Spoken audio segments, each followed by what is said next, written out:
Boop-a-doop-a-doop-boop-boop-boo. You're watching FemVids, and today was day 3 of the Pacific Youth Environment Network workshop.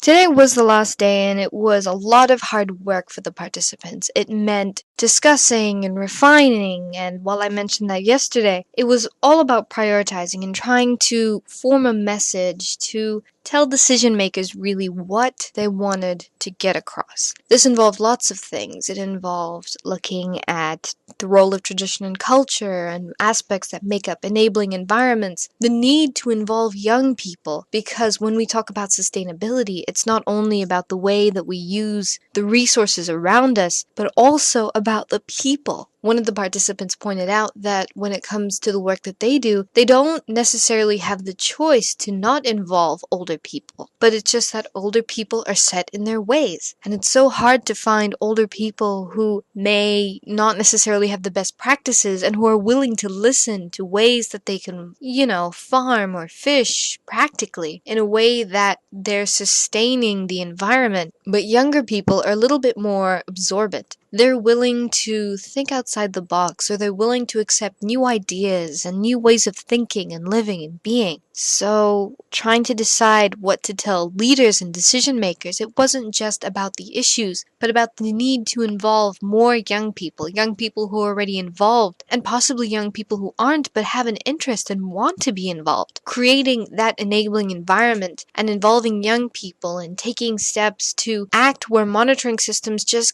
don't yet reach and can't reach, because we understand that there are policies that support a whole lot of important things, but the policies are one thing, the enforcement is the other, and we can't always depend on government machineries or just NGOs on their own. It must be a community effort, and young people are at the core of the communities. They will be the foundation of the communities of tomorrow, just as they are an integral part of communities today. Thanks so much for watching. This has been the 3rd day of the Pacific Youth Environment Network workshop. Dum-dum-dum-dum.